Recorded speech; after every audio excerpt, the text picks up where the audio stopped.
Hello everybody, welcome to another episode of Red Devil's Disciples. It's your boy Rob here with a bit of a flu, so I do apologise if I make this one short and sweet. Right, so obviously I had a bit of reflection since the Brentford game, and we've got a big game today away at Stamford Bridge to play against Chelsea. Right, so the Brentford game was an absolute shit show in terms of performance. We got outplayed, we got outmatched, our wingers were cancelled out of the game completely. It just seemed like we were happy to coast till the end of the game, try snatch a goal and sort of take it from there essentially. But it was one of those situations where I feel like after the high of Liverpool, we just had a really, really bad performance. And we need a response today. We need a response. We're playing Chelsea. Spurs did us the favour of dropping 2 points yesterday. A win today would put us back on level terms as if we would have won or as if the Brentford game never happened. But I don't know. It just seems like there's something missing there. That we need to find a way to catch it, and sort of go from there. But in terms of the game itself, there's no reason we shouldn't be able to beat Chelsea, if we turn up and if we play our game. And a win today would take us within 6 points of Spurs and take us within 8 points of Villa, which is a crucial time coming up now. And we kind of need to get a bit of a run going, otherwise there is no Champions League for us next year. And if there's no Champions League for us, there may potentially be no Europa League for us, due to the ownership issue that we're having. And I don't really want to go into that today, but we need to try and finish as high up the table as we can. We can't rely on others. And then on Sunday, it's not like we've got an easy game coming up next. Oh, no, we got freaking Liverpool at Old Trafford again. And you think they're not going to respond to what happened last time? You think they're not going to come back and want to sort of send us a message? Like their biggest rivals, we knocked them out of the FA Cup, stopped their little Juggernaut farewell party quadruple. And you think they're going to just come in and just say, yeah, it's cool, don't worry about it. No, they're coming to hurt us on Sunday. They're coming to send us a message on Sunday. So we need today's 3 points. Just simple as that. And don't get me wrong, I love it if we beat them. I love it. A little bit of Kevin Keegan there. But, I would love if we beat Liverpool, but we need to get the 3 points today. Liverpool's going to be a different proposition on Sunday to what it was in the FA Cup. It's as simple as that. Even when Eric Ten Hag was asked about it, he was sort of saying sometimes we have a bad game. And he was most disappointed about not seeing out the game after we'd taken the lead. I mean, I'd be fucking disappointed at the performance you gave. Do you know what I mean? Our midfield abandoning its positions, getting overrun left, right and centre the whole game by Brentford. They cancelled out our wingers and our midfield got overrun. That's what happened.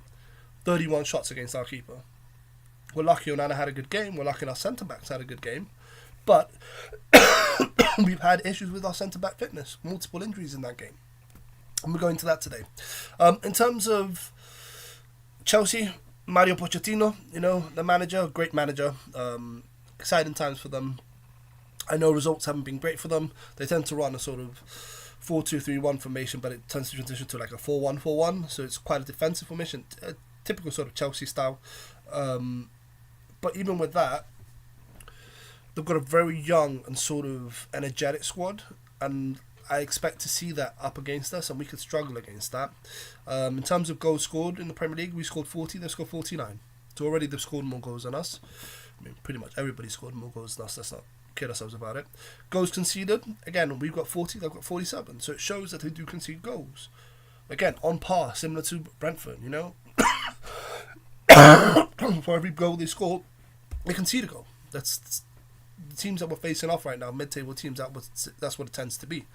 We need to break through that. We need to start scoring more goals. We need to get a good run of form from now to the end of the season. Is what we need. But the way that Chelsea like to play is they block the middle of the pitch.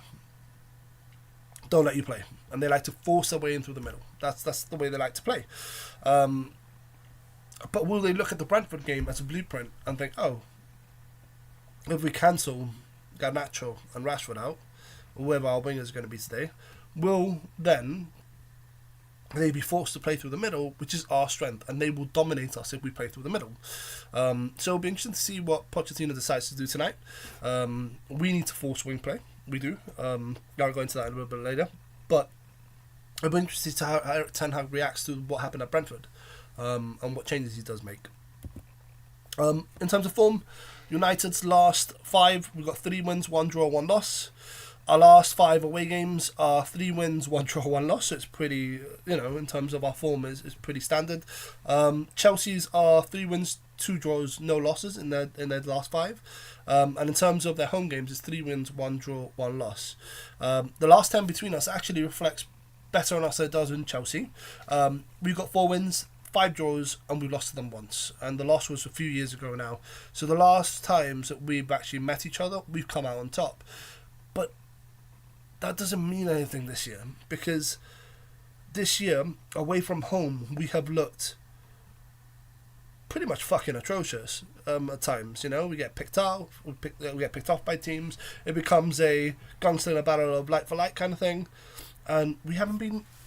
Look, we got lucky on a few of them, but it's not some way that we really want to play. We want to dominate teams. We want to kind of take control. We want to take a 2-3 goal lead. We want to do things like that. And Chelsea are very similar to us, as in you don't know what Chelsea you're going to get at the moment. Just like you don't know which Man United you're going to get at the moment. And that scares me as a fan. That's quite concerning. Like I want to see consistency. I want to see, the same thing in terms of levels of performance, high intensity every game. We don't get that at the moment. In terms of squad news, guys, Martinez, big blow, out for a month with a calf strain. Lindelof looks like another muscular injury, out for a month also. Just a note on Martinez, it looks like we rushed him back again too early. We've done it to him 2 or 3 times this year, and he's missed most of the season because of it. And it's one of those situations where, why are we rushing him back? And I understand we're a bit thinner at centre-back, but was it worth it? Because all we've done is lost our best defender for the whole year. Yeah. Anyways, then we're really careful with other positions that Mason Mount, and I get it. We have more players that we can trust in the midfield. I do understand that. We don't really have that at centre back right now. I get that. But you still got Maguire, you still got Evans, you still got these guys. So, why? Shoot, I'd play freaking Willie before I rush the player back, like the kid's not been atrocious. He's looked like he's done okay, so I'd be giving him a shot, Anyways, with that, I do think there's a conversation to be had, what are the injuries? Sorry, why are these injuries happening? And they all seem to be muscular injuries, apart from muscular soft tissue injuries or whatever. Some of them couldn't be avoided. Some of them were accidents on the pitch, and some of them were obviously Martinez had his foot broken and stuff like that. It's slightly different, right? But why are we having so many injuries? Is what I want to know. And is it that our training is too intense? Is it that our medical staff are just not freaking good enough? Because what I would say is, if you looked at if it was Erik Ten Hag's training, then why didn't this happen at Ajax? Was his medical staff there better than his medical staff here? Look at Anthony, he's been injured more here than he was at Ajax. Martinez, he's been injured more here than he was at Ajax. So what is it? Is it the medical staff, or is it that he's been given more free rein in training and he's pushed the intensity up even further? I don't know. Is it poor professionalism by some of these players? A lot of the players that were highlighted by, you remember Cristiano before he left, he was talking about specific players. You can see it on the pitch. Garnacho idolizes Cristiano. Dalot idolizes Cristiano. Bruno idolizes Cristiano. All these players are the fit players. Why is that? What is going on behind the scenes at Manchester United? Is it just an overhaul that we need of the squad? Which I personally do think we do need an overhaul of the squad. I don't know what to tell you. In terms of the team that I picked, guys, I would obviously go with Onana in goal. He's in good form. He played a good game against Brentford. You could see that he was exposed a lot of the time, but he handled it pretty well, you know. So got to give him props. He got a lot of criticism at the start of the year. He's doing well now, so give the man his props, you know. In terms of defense, we already talked about Lindelof and Martinez being out for the next month. Maguire's been back in training for a few days, so he'll probably start. Varane and Evans, have only been back for a day in training, so it's a 50-50 or coin toss to what the manager will do. But given the fact that Varane's playing well, I've gone with him. Again, if none of them are fit, maybe it's time you give Willy Kwambala a chance. Do you know what I mean? Give the guy a run out. You know what I mean? A fit player is better than an injured player at the end of the day. You know, I wouldn't mind seeing something like that. See if he is caliber of Man United. Does he need to be the best thing in sliced bread? No, he just needs to do a job. You know, put him alongside someone like Maguire, should be able to coach him through the game. You know, in front of them, I've gone with Casemiro and Mainu, and the reason I've gone with them too is we need two midfielders that are disciplined today. Chelsea's strengths are through the middle, and I expect to see a lot of play to go through. You know, Cole Palmer, you know, Enzo. It's one of those situations where I kind of want to stabilise the midfield. I felt like McTominay just left us really vulnerable again against Brentford, and we were left with Mainu trying to defend the whole midfield for the whole game. It's not good enough. The Premier League team will eat you up alive for that. It's not. It doesn't work. So I feel like Casemiro would help with a bit of support in the midfield. It all depends whether or not he's ready to start a game. You've also got Mason Mount that you could possibly play in there. The problem with Mount is he's been out for so long. You don't want to rush him back, do you? You don't want to put him in there and have a similar situation to what we have with Lisandro, that he's now out again for a few months. He needs to get fit for a while. Do you know what I mean? And it's going to happen. It's going to happen. He's going to end up playing McTominay and Bruno again together. But they cannot play together. We've been saying this for months. They cannot play together on the pitch. They both abandon the midfield, and it causes problems. We get hit on the counter time and time again. We get dominated in midfield time and time again. Teams have way too many shots against us. Teams that shouldn't be having these amount of shots are getting it, and this is every game. And that's all well and good if you're going to go around the other way and score more than they do against us, but we're not doing that. Do you know what I mean? So why? Why do we keep insisting on this? Bruno's going to play. We just simply don't have a better option right now. Simple as that. And look, Bruno's our captain. I love Bruno. I just think that if you're playing Bruno, you've got to facilitate behind him and play midfielders that can give him that freedom. Otherwise, it leaves us exposed. Wingers, you got Rashford down the left, Garnacho down the right is what I think you'll go with. Personally, I'd be tempted to start Ahmad on the right and Garnacho down the left. At least I'd get effort. I'd get 100% defensively and offensively. The other thing is you could leave Ahmad and sub him on. But this thing of subbing Garnacho off and leaving Rashford on, I would flip that. I would sub Rashford off. Rashford doesn't want to track back. I get it. You're a winger. You go forward. Blah, blah, blah. But you're not delivering. And the minimum that I expect from you is effort. And listen, I love Rashford. Rashford's been my favourite player for years. But it's just not working at the moment. And it's really hard to watch how it doesn't work time and time again. And we just keep trying the same fucking thing over and over again. With no change.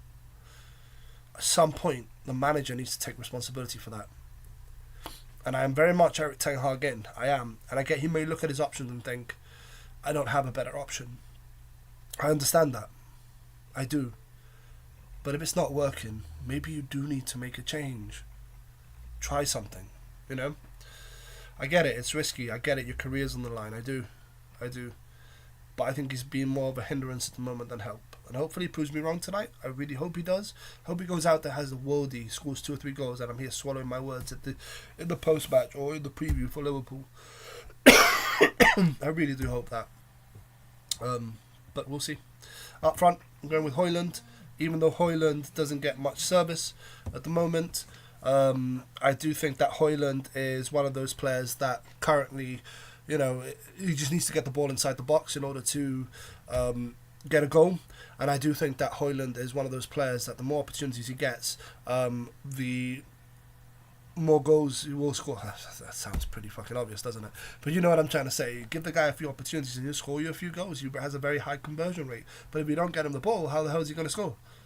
You don't get the ball into him. And I think that if you played Ahmad on the right wing and Garnacho down the left, Højlund will get more chances. He'll get the ball supplied to him. Ahmad is a player that likes to dribble past people and supply players. Changes I might see happening. I can see Scott McTominay starting. I could see potentially Johnny Evans starting, depending on fitness, instead of... it's quite a bit of a toss-up, to be fair. Johnny Evans instead of Varane or instead of Maguire. Put him there instead of Maguire.